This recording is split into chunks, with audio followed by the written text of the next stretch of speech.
আসসালামু আলাইকুম। আপনাদের মাঝে একটা ভিডিও নিয়ে আসলাম আবারও আমি। আজকে আমার ভিডিওটা হচ্ছে আমরা বিক্রমপুরের উদ্দেশ্যে রওনা দিলাম। আমাদের বিক্রমপুরে যাওয়ার উদ্দেশ্য হচ্ছে আমার ভাইয়ের শ্বশুরবাড়িতে একটা বিয়ের অনুষ্ঠান। ওখানে তো এমনি যাওয়া হয় না কোনো দাওয়াত ছাড়া, তাই সবাই মিলে সপরিবারে একটা গাড়ি নিয়ে আমরা সবাই রওনা দিলাম। গাড়িতে আমার বোন, আমার কাজিন, তারপর আমার বোনের মেয়েরা, আমার খালা, আমরা সবাই, আমার হাজব্যান্ড, আমার দুই যমজ মেয়ে, আমরা সবাই মিলেই রওনা দিলাম। গাড়িতে খুব আনন্দ হলো, সবাই কিছু কিছু হালকা পাতলা খাওয়া দাওয়া করলাম।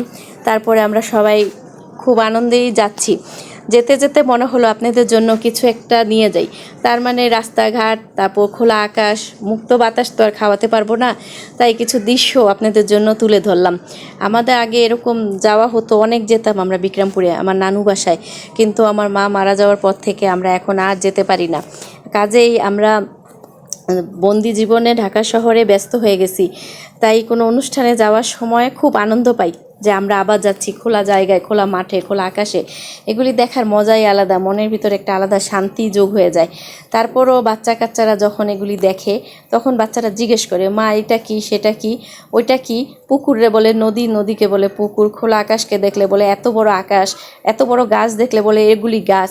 তখন বাচ্চাদেরকে দেখলে খুব মায়া হয়। কেন মায়া হয়? কারণ বাচ্চারা এগুলি এখনও চিনে না, ভালো করে বুঝে না। কারণ আমরা তো ছোটোবেলা খুব ঘুরছি আমাদের মা বাবার সঙ্গে, কিন্তু এখন তো আমাদের বাচ্চাদেরকে সেরকম জায়গায় নিয়ে যাওয়ার জন্য কোনো সুযোগ, কোনো রাস্তা কিছুই নাই। তাই আমরা বাচ্চাদেরকে এগুলি চিনাতেও পারি না।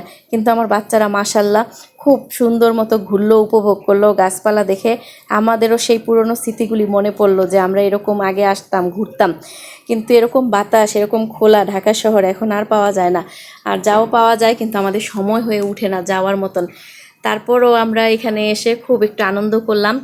আর কি বলবো, আপনারাও দেখেন আমার সঙ্গে সঙ্গে এই ভিডিওগুলি দেখলে চোখেরও একটা শান্তি লাগে। ছোটোবেলার কথাগুলি মনে পড়ে যে আমরা এক সময় এরকম ঘুরছিলাম। এই গাছপালাগুলো দেখলে সেই ছোটোবেলার কথা মনে পড়ে যায়। মনে হয় এখনও খালি পায়ে নেমে যাই সেই মাটিতে, সেই পুকুরে, সেই গাছের সামনে দাঁড়াই। কিন্তু কি আর করার, কিছুই করার নাই, ভাগ্যের যেই পরিহাস। সারাদিন পর ব্যস্ততার ভিতরে আবার চলে আসতে হবে আমাদের। আজ এই পর্যন্তই থাক। যদি আপনাদের সাপোর্ট পাই তাহলে আরও নতুন নতুন ভিডিও নিয়ে আপনাদের কাছে আসবো। আল্লাহ হাফেজ।